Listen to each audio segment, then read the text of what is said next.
Hey there, my name's Mark McCartney and welcome to the What is a Good Life podcast. On the 112th episode, I'm delighted to introduce our guest, Anne-Laure Le Cunff. Anne-Laure is an award-winning neuroscientist and entrepreneur. She is the founder of Ness Labs, where her weekly newsletter is read by more than 100,000 curious minds. Her research at King's College London focuses on the psychology and neuroscience of lifelong learning, curiosity, and adaptability.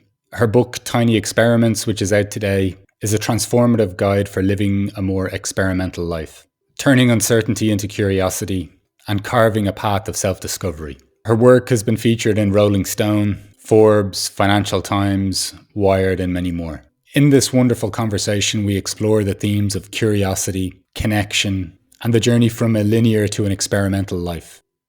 If you'd like to learn more about Anne-Laure's work, please check out the show notes below and for her book as well.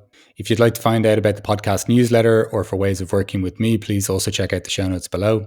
Please like, share, and subscribe if you're on YouTube, and continue to leave your lovely reviews if you're on the podcasting platforms. Look, that's all I have to say for this week. I look forward to carrying on the conversation with you next week. And so without further ado, the 112th episode of the What is a Good Life podcast.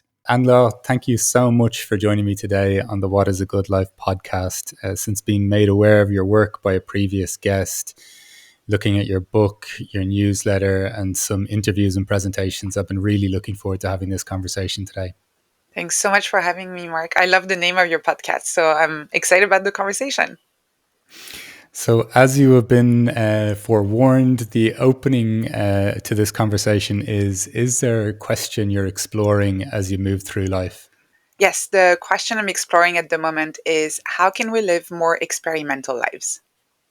And this is a theme or topic that resonates very deeply with me. So just to get how you've been exploring this question or what's been unfolding for you for this to be the question accompanying you at this stage. I think about my life in two main chapters. The first one was very linear. I had a plan, I had a vision, and I worked really hard to get there. I tried to study well in school, get good grades, got a good job, worked at Google. And I tried to check all of these boxes and do what I was supposed to do. And I thought that if I did that, I would be happy. And then I had a second phase, which I'm still in. There might be a third one and a fourth one in the future, but I'm in that second chapter at the moment, which is a lot more experimental. I don't know where I'm going. I don't have a plan. I'm a little bit lost, but I'm embracing it and I'm having lots of fun. So this is really why this question is important to me at the moment. It is really the question I'm living at the moment in this chapter in my life. Can you, because this is this expression of lost. I remember even reading in the first chapter of your book, the sense of feeling lost and free simultaneously. I think this is such a big component to engaging almost with this life of experiment or adventure or whatever you may want to call it.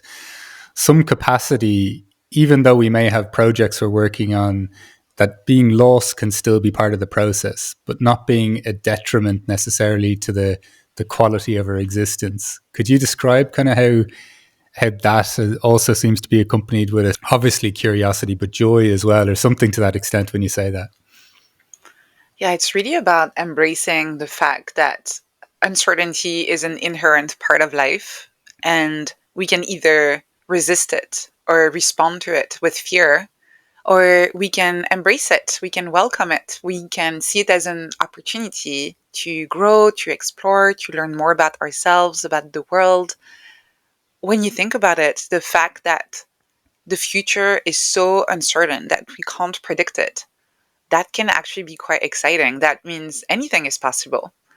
And so this is really about finding joy in the unknown, seeing it as a book that hasn't been fully written yet and where you get to write the story.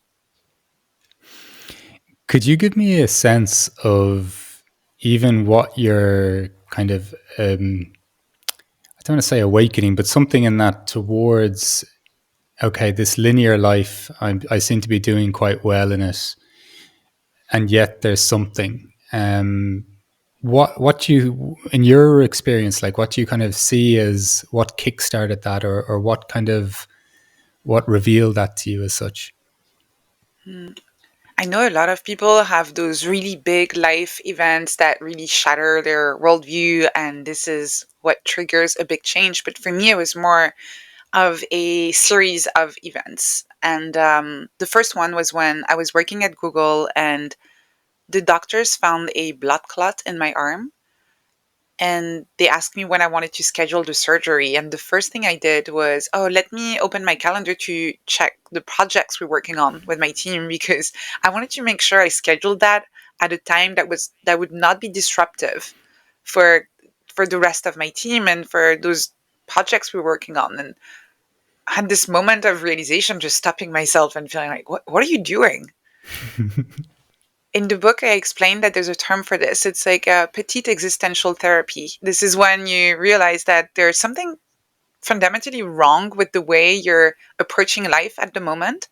It doesn't mean that it's something that something really bad happens or that you lose someone, but it's enough to create some sort of ripples in the fabric of your reality, and you start questioning how you've been approaching things and your priorities. So that was the first event that put like in motions those changes in my life. When that happened, I decided that I would leave my job at Google and that I would start exploring work that felt more meaningful to me. And so I left and I started a startup. What was really interesting here is that I thought that I was finally on my own path of freedom. And what I hadn't realized at the time is that I was actually following yet another script, the script of success that you follow when you're in Silicon Valley, which is you work for one of those big tech companies, you save enough money, and then you start your startup. And following the script didn't work out for me at all. The startup failed for a bunch of different reasons, but more importantly, I finally found myself in a place where I didn't know what to do next. After that startup failed, I woke up and I didn't have a plan. I didn't have a vision. I didn't have a list of check boxes that I could go through in order to be successful. And this is when I finally took the time to ask myself, what is it you want? What is it you want out of life? If success is out of the equation, if nobody's watching, if you can wake up in the morning and explore whatever you want, learn about whatever you want, spend your time the way you want, what is it you want to do? These are big questions, or big big moments, or not necessarily big moments, but definitely big questions to come into contact with. Just at an interest from your perspective, like how did you start to just kind of even get comfortable with that, or even just to sit with them, even within the uncertainty, shall we say? I didn't have a choice at that stage because I genuinely had no idea. And this is also why I wrote this book, because I don't think you need to get to the point where I was, where I genuinely was so lost that I had to ask myself these questions. I think it is possible to become comfortable with this uncertainty without having to quit your job, have your startup fail, and finally wake up one morning and realize that you don't know what you're doing. Learning to embrace that uncertainty and accept that actually we don't really know what we're doing. This is something you can learn to do and keep your job, and still explore that and make space for playing with that uncertainty in your life. With that, it's a curious thing, though, isn't it? That while I often say that I wouldn't recommend anyone approach things the way I did at times, do you see? I guess I have seen people just pick up things. Like in one person, I remember I interviewed in in this project, and in the private interviews I did in the first place, and they just started. They stayed in the same company, but they picked up woodwork, and that was a seminal change to their life. So a lot of people, though, do seem to follow the the path almost putting themselves in a place of no choice. How do, or even like just the experience of, oh wow, I am just lost now, and how do I figure myself out from here? How do you find that? Like, how do you find that in inviting people into that process, without that kind of that being the landscape of their life, if you get me? Yeah, I think you can be intentional in designing playgrounds in areas of your life where you can be a little bit more experimental while keeping other areas a little bit more stable. So, for example, you can say, okay, I like my team, I like the projects I'm working on. It might not be the most, intellectually stimulating or exciting because I know what I'm doing. I've been doing it for years and I can do it with my eyes closed. But actually, that's fine. I'm going to keep things this way. This is okay. This is not something where I need to change anything for now. But I might become a little bit more experimental with the way I live. If I have a remote job, for example, like maybe I'm going to say that this year I'm going to move every 3 months and I'm going to go and live in a different place. I keep the same job, it's remote, but I'm going to experiment with the rest of my living situation. If I've been in a relationship with someone for a very long time, why not experiment there and say, okay, how about we say that for the next 2 months or 3 months, every week we're going to go on a different date and we alternate. One week I organize it, next week you organize it. And we're just going to experiment with this and see what we can learn about ourselves, about the relationship, and whether that helps for us to stay connected. You can experiment with your health, you can experiment with your side projects, you can even experiment with your friendships. Um, and you don't have to experiment with everything at the same time. I would actually not recommend it. So it's really about deciding what areas of my life do I want to start experimenting with, and what are the ones where actually for now I'm okay keeping that stability and staying with that status quo. Just out of interest for you, when did you start to get comfortable even with the sense of experimenting? You know, I think one of the great detriments that so many people experience in society now, and even the way we project ourselves or sell ourselves, is kind of as having the answers, or even in our, even kind of in the fear that we have around competing with one another, we almost not knowing or saying that this is experiment could almost be perceived as like a lack of expertise. These were definitely thoughts that I had in my mind over a decade ago. Um, how do you find it? How did you find it just coming into contact even with the essence of experimenting once more? It was when I went back to university. So after I found myself completely lost and I didn't know what to do, I asked myself these questions, what it is I actually want to do. And I had always been curious about how the brain works. So I decided to go back to university in my late 20s. All of my friends, my family were like, what are you doing? But I went back to university and I decided to go and study neuroscience. And that's where I discovered, or kind of rediscovered, but discovered more in depth the scientific method. And before that, if you had told me, oh, don't you want to live a more experimental life? I would have had this very floaty vision of it. Just see what happens, let go. And I'm actually someone who likes doing things, who likes making progress. I'm fairly ambitious, and it didn't really resonate with me. Once I discovered the scientific method, I realized, oh, that's what being experimental with it. Oh, that's what being experimental is. It's really about starting from a hypothesis, a research question. You might have an inkling of something, asking yourself, oh, maybe this could be different. Maybe this could work. Maybe I could enjoy this.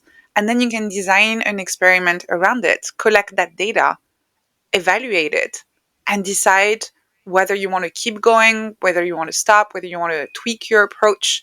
So it can actually be quite structured. But what's important here, and which I think is really important to wrap our head around, is that it provides structure for this space for exploration, this mini laboratory, if you will, but it doesn't provide a fixed plan to follow with step by step instructions. It still accepts uncertainty. You're running the experiment because you don't know the answer. If you knew the answer already, there would be no point in experimenting. So for me, that was really a turning point, realizing that you can be more experimental, but you can also choose the parameters, choose the research question, decide in which direction you want to explore and experiment. And it's not just all about letting go and floating through life. Yeah, I think I heard somebody say before, like even an artist will, based on the size of the canvas that they pick, there'll be constraints or structure, even around what they're doing. And when you're speaking there, I think it feels like this. I don't know, like it feels like there's a lot of groundedness in the freedom as well. Like there's something to there's almost like a load of paradoxes going on at the same time. There's freedom and there's structure. There's being lost and there's being there's an awareness of where we are or what we're doing. Like it seems like there's so many kind of paradoxes within that. Yeah, I love that comparison with art because I think it is very similar and there are more parallels than differences between art and science.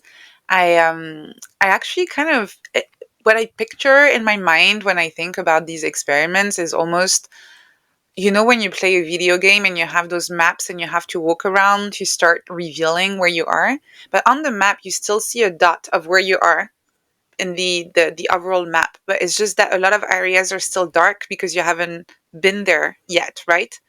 And this is the sense of groundedness that you describe here. I know that there is so much that I don't know, but I'm experimenting within my surroundings and I'm constantly trying to poke and push and see what is behind this bush and asking questions and taking those little risks every day where I try to change something and I try to see what happens when I do that. Do I like it? Maybe I don't like it. Maybe I want to do things differently. Maybe I want to do it on my own. Maybe I'll ask a friend to come with me because it looks kind of scary over there. And this is kind of the image I have in my head. This is uh, this is lovely. I think it's all whenever we're embarking in a new direction in life or whatever the extent of the experiment is, there's something I don't know, there's something that seems so counter to where let's say the general myths or ideas around how this life should be led, even around whether it be goal setting or where you are in a process, in terms of, okay, now I'm this position, I'm going to get to that position. Everything seems so clear. I think there's just the acknowledgement of the unknown within this is such a liberating thing, even if you're aware of where your next steps are, but just not so clear in the overall picture. Yeah, it's a different mental model, and again, just a little visualization that has been helpful for me. If you think about the traditional definition of success and how we design goals, again, it's very linear and it looks more like a ladder that you're supposed to climb.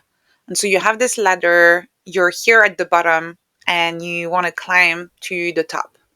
What's interesting is that if you use this metaphor, it actually has a lot of downstream consequences in terms of how you perceive the world and how your relationship to success as well. One of them is that because there is a down and there's an up, then you can think about where you are here. And so you can also compare yourself to others and look at their ladders and feel like, oh, I'm falling behind. I'm not being fast enough. Someone is climbing their ladder faster than I am, right? The second one is that because you're on that ladder, you don't even question whether that's the right ladder that you want to climb or if it's against the right wall in the first place. You're just so focused on climbing the next rung on the ladder that you never stop to consider whether that's actually what you want to do and where you want to put your efforts and your energy and your attention. Um, and the other one is that it creates a very binary definition of success because either you get to the top or you don't, right? If you get to the top, that's success. And if you don't, you failed. And you think that once you get there, you get to the top, you'll be happy. And very often that's not what happens. The arrival fallacy, right? The mental model that I use for success is more of a cycle, and which again is inspired by the scientific method. So you go through cycles of experimentation. That means that you can't really compare yourself to others because they're going through their own cycle. You're going through your own. They don't look the same at all. They're not the same size.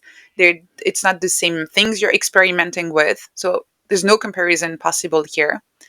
The other one is that you're not climbing. There's not this sense of pace of how fast you're going, right? You're just trying to complete this cycle, collect enough data.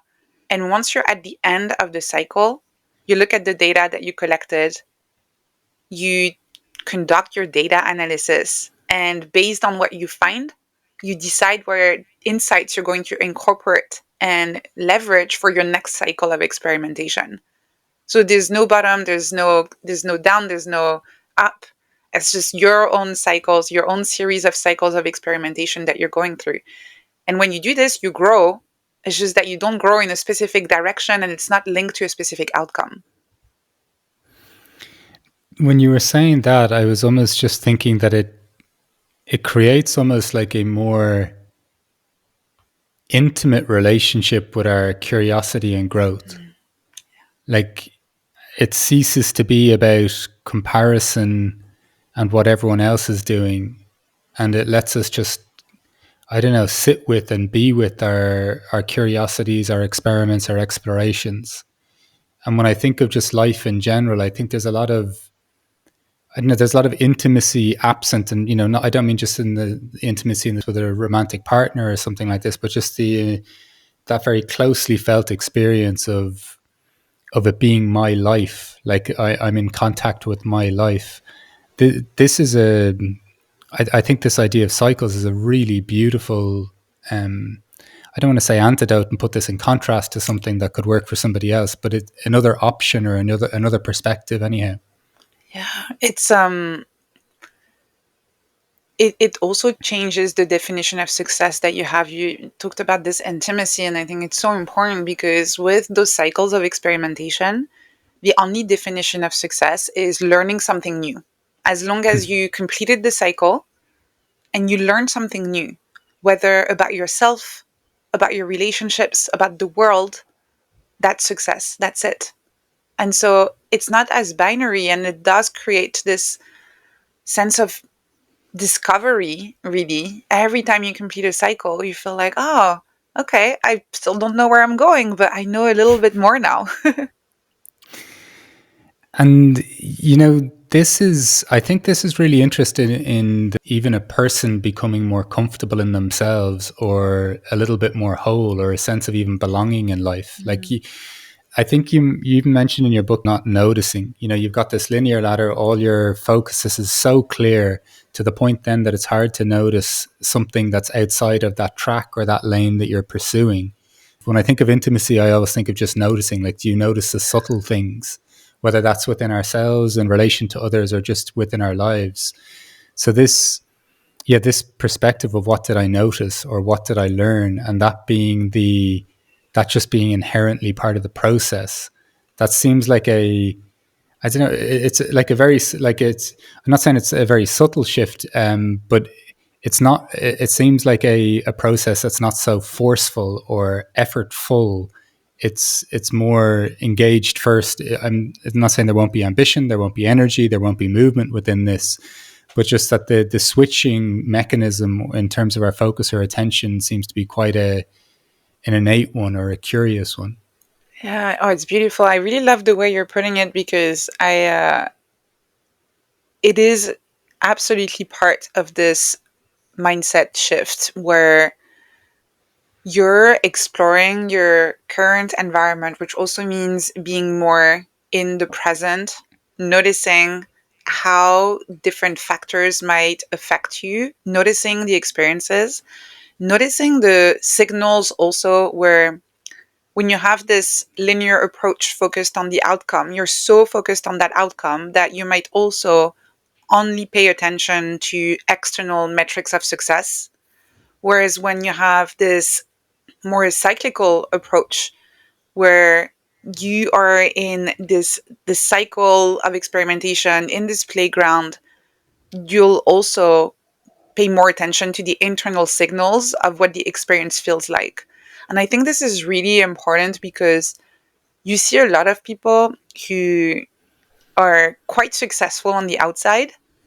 And if you ask them and you're in that situation where they feel like they can be completely honest with you, how they're actually feeling, they'll tell you, I'm completely burned out. I'm exhausted.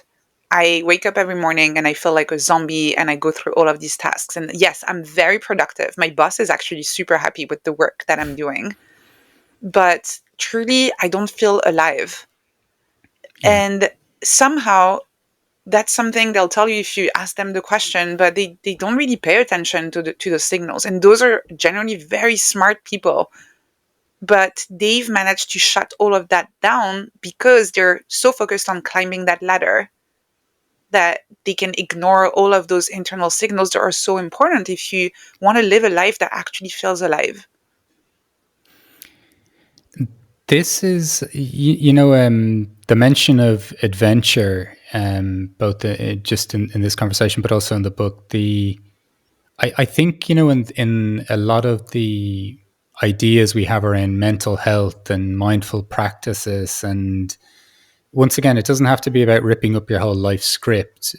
But I really think that adventure or experiment is just, it's an inherent human pull or movement within us that if it's completely ignored, and the lack of noticing and the lack of the signals, maybe even the lack of attractors or whatever we may be perceiving, in absence of those, a sense of adventure and aliveness then is kind of a byproduct of that.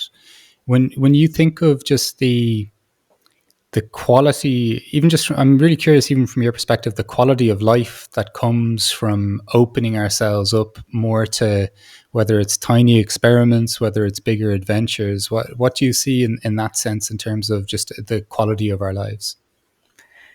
It's really just about, and this is coming from someone who suffered from depression for decades. The main change is being excited to wake up in the morning. And that might seem like such a simple thing, but that's the main change. You open your eyes in the morning and you feel like, oh, I don't know what's going to happen today, but I'm excited to find out. That's the quality of life, the feeling that you have. And for you, can you give me a sense when that's almost like the starting point to a day, like how that maybe permeates a little bit through the day, or just the difference in quality, both with it and in its absence, I guess. Yeah, I when I don't have this feeling, for example, like I'll very often I might get up and just open my laptop and start working, and really you're trying to numb yourself. You're trying to fill your mind with so much stuff, tasks, priorities, work, that you cannot even feel how empty you are on the inside, right? Whereas if you're feeling excited to wake up in the morning, there's almost a sense of joy, like a child who's opening a bag of candies and who's wondering what flavors are in there, and a sense of expectations that's very playful. And you take your time because you want to savor every minute of it. You're actually having fun, and you're happy, you're curious, you're excited. There's really a childlike quality to this feeling that you have when you're open to this uncertainty and you welcome it. This, I think, is this is fundamental. I've sometimes said that, like, I'm 41 now. I feel like I've played more in my life in the last 5 years or so than I would have at any time in my 20s or even my early to mid 30s. And I find it a really sad thing that we associate play with a certain age group. And almost when I wander around our society, and you can kind of sometimes see these furrowed brows, people look like they're very serious, they're getting somewhere, they've got somewhere to be. Time is a pressured thing. Just when you mentioned there the different relationship with time, even when you started talking about the, like, cycles and it not being so linear, and even just the sense then even of, I guess, an experience of time or a deeper sense of time, how kind of important in all of this process is that in what you've been exploring with, I guess. I don't know if it's because you have a very good memory or just a coincidence, but a deeper sense of time is actually the title of one of the chapters in my book. And the way we approach time when we're in this kind of like efficiency focused mindset that you described is as if every minute was like a little box where you should fit as much stuff as possible in it in order to feel like you're Yeah. productive and you're making the most of the time that you have, right? And that creates a lot of anxiety and a lot of pressure because we're every time we feel like we haven't done enough with each box. There's this sense of self-blame and self-judgment, not being productive enough. But if you think about time, and everybody has experienced this, it's not this series of boxes that are all exactly the same size. Time can contract and expand depending on the experience that we have in the moment. We've all had these conversations with a friend where we look at our watch or at our phone after 2 or 3 hours, and our Yeah. reaction is, "Where has the time gone?" Because this Yeah. conversation was so deep, so amazing, so mind nourishing that we completely forgot about the time, right? And so the time expanded in a way that felt like it was much longer than it actually was. And it can contract also if you have someone you love who's dying, for example. Every minute feels like it's way too short. You just want more of the time, right?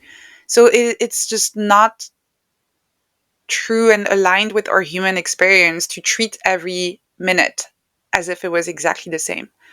And the ancient Greeks actually had realized this already, and they had two words for time. They had the time of those equally sized boxes, which they called Chronos. And that's Yeah. the time of minutes, of hours, of weeks and months. And then they had another word, Kairos, which was not a quantitative definition of time, but a qualitative definition of time.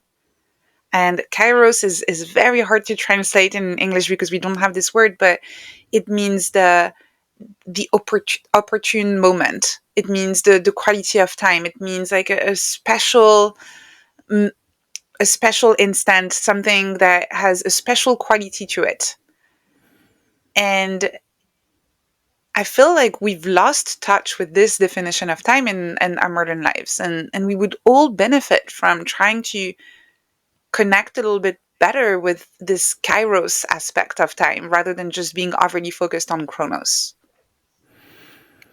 This is giving me goosebumps because this Kairos time has come up quite come up a few times in the last number of weeks for me, and there's almost something about it in, you mentioned this, like, not child, a childlike experience sometimes in ways, but but also you use the word play a few times, and this Kairos time, like, so for me and the way I've come across it, there is also almost like not like a divine intervention element to it, but you're where you need to be in the right moment. And it isn't about linear time or linear outcomes or results. It's incredible things can happen in these moments.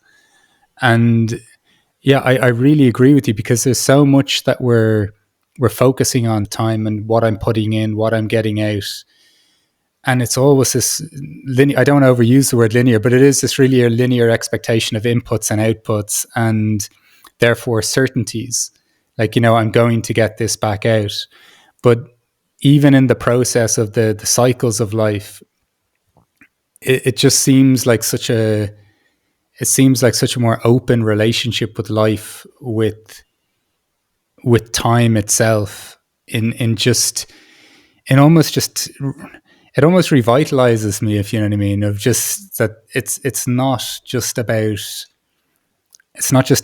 I don't know, white knuckling this ride of life or squeezing the last drop out. Like, I mean, fearfully squeezing the last drop out of life. There's just something so much more open about that essence of what you're referring to. Yeah, it's really about when you're in Chronos mode, the question you ask yourself is how can I make the most of every second or of every minute? And when you're in Kairos mode, the question you ask is what is this moment asking of me? Yeah. And that could be very different. That could be just sitting in silence next to a friend while they're telling you an important story. That could be playing with your child. That could be doing nothing and staring at the ceiling. What is this moment asking of me? When you think of just when I think of time, and I guess even how lots of people, like, what do you see kind of even the influence of our relationship with time? I love how you're asking, like, what is this moment asking of me? It's almost like a conversation with life itself. But just because I'm always, it's always amazing to me just the timelines that people have in their lives, and then the amount of decisions that affects by virtue of the fact that, okay, well, I'm such an age, therefore I can't do this anymore, or I've spent this much time doing this, so therefore I can't do it. What do you kind of see even in terms of the relationship between time and or this deep sense of time and even our capacity for decision or choice, I guess, in life? Yeah, it's interesting because there's a paper I read a few weeks ago. It wasn't a few weeks ago, that was longer than that. Anyways, there's a paper I read which showed the relationship between curiosity and age. And what they found was that curiosity was going down as we age. So that was the first finding, which I think a lot of people might already be familiar with. But what's fascinating about this paper is that they went one step deeper.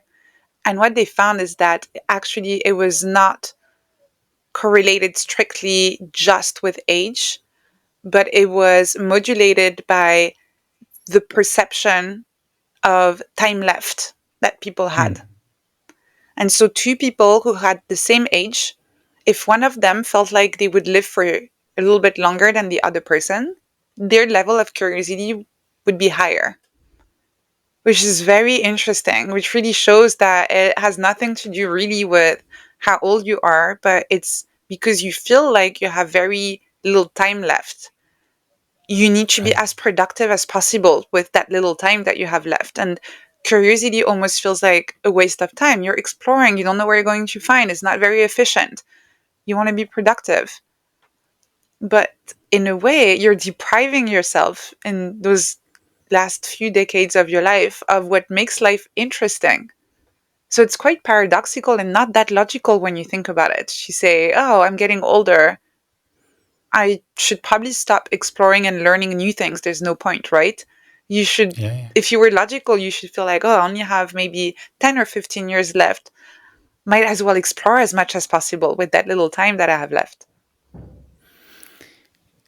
You know, I mentioned to you just before we started recording, just of a talk I heard of yours where you were alluding to um, the the the kind of response in our brains to curiosity, and it almost being as the way our mind reacts to it is almost like as it's a primal need, almost some of the same pathways almost as our need for water are activated. If I butchered any of that, please correct me, by the way. But just how not dismiss, how have we moved away from it? Like, or how have we not embraced it as much? Or when it seems to be, you know, we've alluded to different things in our lives, how a lack of aliveness, maybe even we're trying to numb ourselves, adventure and play not being as prevalent. And you know, when we look at various trends in society, it's not like we're thriving without as much of a curiosity focus. How have you kind of seen us? Like, how do you what do you sense is why are we why have, in my sense of life, why isn't it something we seem to value as much, I guess? I think it's mostly just a function of our industrial societies that where production and productivity are the things we're optimizing for. Originally, our brains are designed for exploration. We were living in conditions where staying put in the exact same place for too long was actually not so good for our survival. We had to Right. move, we had to find new resources, we had to scout the environment to try and understand who were the other players who might want to make us their next snack. We had to be curious in order to survive. But now the rules we have decided for a society, the rules for success that we have decided, again, really follow this linear path where we tell you this is your job. You have to be as productive as possible in order to be a worthy member of society. You have to be productive, and which is why a lot of us attach our self-worth to our productivity levels without even realizing it. And because of that, curiosity becomes less valued. Again, this is seen as a waste of time and energy when we have a clear plan. We know, and I know, it's not exactly like it's more complex nowadays, but if you go a few layers down, it's still this very industrialized focused worldview where it says we know what widgets and how many we're supposed to produce here. You know your job. Do that. Why would you explore? Why would you look around? Stay focused. For you, even that moment you mentioned earlier, just where you're told about a blood clot in your arm, and you're then suggesting that you're going to check your calendar and your projects. Like, what has it been like for you in terms of, decoupling? And obviously, I know with the success of the newsletter and now with an upcoming book, that I'm not saying that there wouldn't be other things to attach your self-worth to, even if that was the same mindset. But for yourself, how did you notice even your relationship with yourself change, in terms of where you derived worth from, or what gave you kind of value in life, I guess? I'm mostly trying to derive pride and excitement and joy and value from my output rather than the outcome. So when it comes to my newsletter, for example, instead of getting joy from the fact that it's growing, because sometimes it's not, there are weeks where it's not growing at all. I'm getting joy from the fact that I'm living a life where I actually get to sit down every week and ask myself, okay, what do I want to write about this week? And then I write about it and then I send it to people and they read it. That's pretty cool. So that's Yeah. really what makes me happy here. But I do catch myself sometimes starting to attach my self-worth again to some of the outcomes that might be tied to some of the projects that I'm working on. So I'm not saying it's perfect. We're social creatures. We want to be accepted by our peers. Again, from an evolutionary perspective, it makes sense, right? Because in the past, being rejected from the tribe meant almost certain death. So we don't want to be rejected. We want to be valued. We want to feel like others feel like we're contributing to society in a meaningful way. And so for me, it's not that it's so perfect that I'm completely detached from these, but I do pay attention to whenever I catch myself falling back into those patterns. And you mentioned the book, for example. This is one where it does happen several times a week where I notice a little bit of anxiety about how is the book going to do? Are people actually going to buy it? Am I going to sell enough copies? And I have to go back to that place of joy and remind myself that the fact that I got to write this book in the first place in a language that is not even my first language, and that a publisher paid me in advance to do that. That is so cool. Whatever happens with the actual book launch and how many people read it, the fact that I got to do this is already amazing. So it's a little dance, it's a little process that of noticing again, noticing Yeah, those yeah. emotions and questioning them, looking at them with curiosity without any blame, and having this little conversation with yourself and bringing yourself back to this place of joy and adventure. What was that feeling like when you had this book completed? Just out of interest, like, and even the journey you were saying even before of leaving Google, having a startup, it didn't work out, but still in that kind of mindset of this is how I justify myself or define my worth, if you know what I mean. Like, I'm not just putting that on you. I'm just saying that's fairly typical for a lot of us. And then to go through this process of curiosity, and as you said at the start of this conversation, like you're living this question, like you're living this current perspective on like how can we live more like you're not just theoretically writing about something. I think it's a beautiful thing when both things coalesce or combine, right? But so just even to be at that point there where you've finished a book, what was the feeling from that, given all you've alluded to in the process? A sense of grief, kind of, because Wow. I felt like I wasn't done yet. And to be honest, that's why I'm so happy that I'm working with a publisher, because if it was just me, I would have kept on writing, editing, doing more research. It's just this question feels so big to me that I don't know if I'll ever be done really exploring it. And even now, having those conversations with more people, right now I'm talking with you. And in the back of my head, I'm thinking, oh, that would have been so amazing to include in the book. And it's not there. So not everything we're talking about today is in the book. And so there was a sense of grief when I had to give my manuscript to my editor and say, that's it. That's the book. And I know there are so many other related questions and ideas and thoughts and that are going to come up after I'm done with this manuscript, and I'm not going to be able to include them. So that was the first feeling that I had. And then some sense of relief of being allowed to let go also. Because again, if I didn't have someone literally taking that manuscript out of my hands and say, stop, you cannot touch this anymore, I would have kept going. Do you did out of interest, just for yourself, because I've seen some of your content before, where you're just alluding to the amount of, and also the studies you're doing in neuroscience and the amount of articles, and just even for the amount of information you obviously go through, even just in the producing of your newsletter. Like, did you reconnect with the curiosity? Did you, even in your previous explorations in life, like, was there a kind of voracious appetite or curiosity for information or new perspectives, or has this been a reconnection with something as you've gone through this process?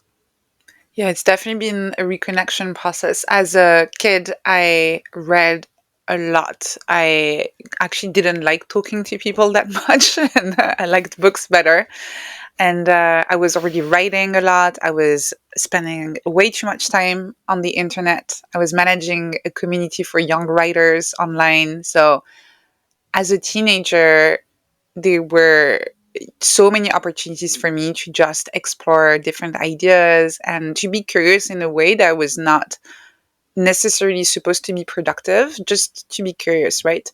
And then I had this entire decade of very focused, career oriented work where I worked at Google, I did the startup, and my relationship to curiosity completely changed at that time, because I felt like, sure, I could be curious. I'm curious. If you had asked me at the time, are you curious? Do you make space for curiosity in your life? I would have said, absolutely.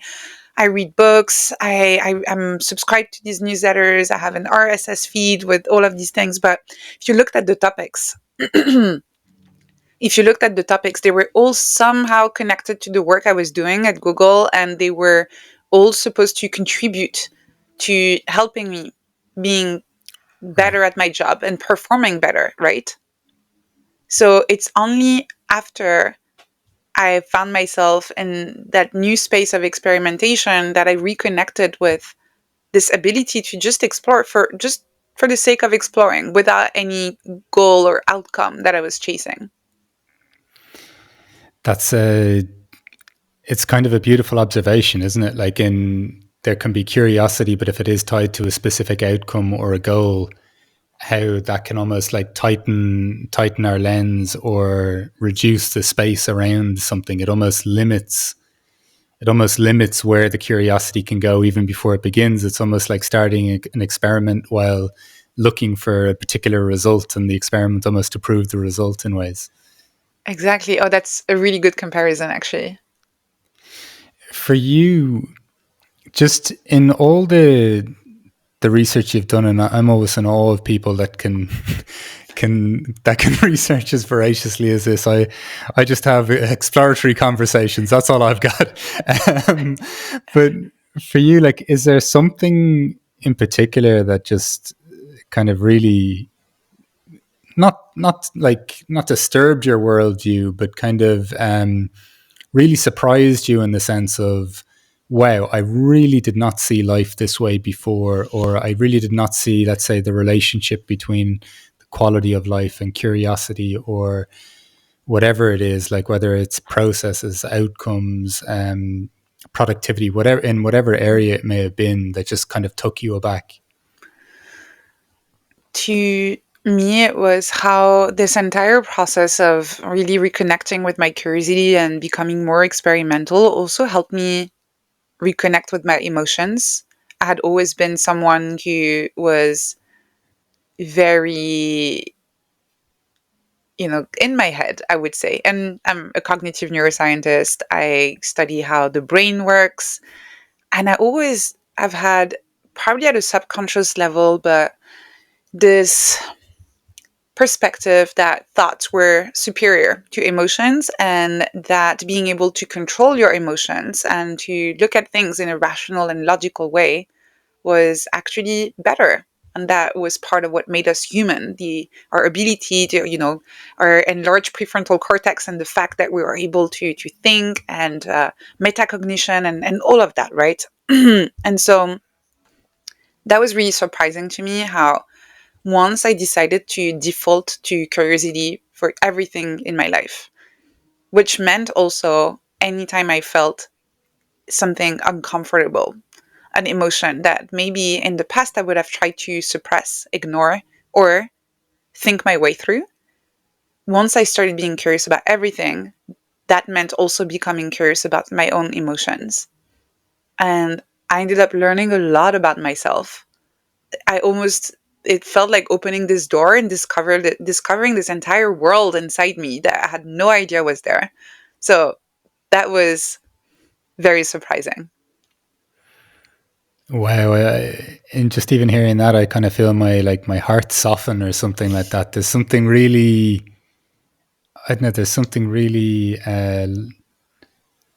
affirming almost in our humanity. Do you get me? Because I think some of the things I struggle with sometimes is like, and I've definitely had like an extremely rational view of life up until a certain point, and of course there's obviously still components of life in which I still view it that way. But there's something really beautiful, I think, about a really earnest inquiry of something. It just, and a curious inquiry of something, that it opens us up to all of us, all of ourself, if you know what I mean.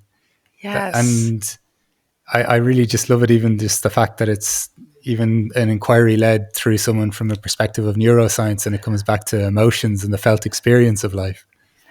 Yes. It's really beautiful, and I think not only it helps you connect better with yourself, but it helps you connect better with others as well. Because when you start understanding your own emotions better, you can also start understanding other people's emotions. And so much of what makes our human experience beautiful is through connecting with others. And so I think any practice, any self knowledge that you can develop that allows you to better connect with others is also worth exploring. Yeah, absolutely. Look, just given so much of what we've discussed in this conversation, like whether it's even just the opening ideas around how can we live more curiously, how can we live more experimental lives, moving through ideas of nonlinear perceptions of time, cycles of life, reconnect, just even more recently here, reconnecting with, well, actually noticing things, a sense of aliveness, a sense of adventure, reconnecting with our emotions and whatever else comes into our capacity to notice. Just really curious, Anne-Laure, to ask you the question of what is a good life for you? Yeah. I think it connects back to what we talked about earlier with our relationship to time. To me, I think a good life is being able to ask of every moment what it wants from you. That's I don't know, that's very pertinent to me at the moment in terms of even just tapping more into acknowledging some of those wants as well. And I think a moment to moment connection or inquiry around that, I think, is definitely a fundamental or hugely prevalent component of a good life. So I really appreciate that answer. Thank you so much. I love those two questions that you start and finish with. Look, thank you so much for joining us today on the What is a Good Life podcast. I love the work that you're exploring. I look forward to continuing to follow it. I wish you the very best of luck with the book launch as well. And yeah, thank you so much for joining us today on the What is a Good Life podcast. Thanks for having me.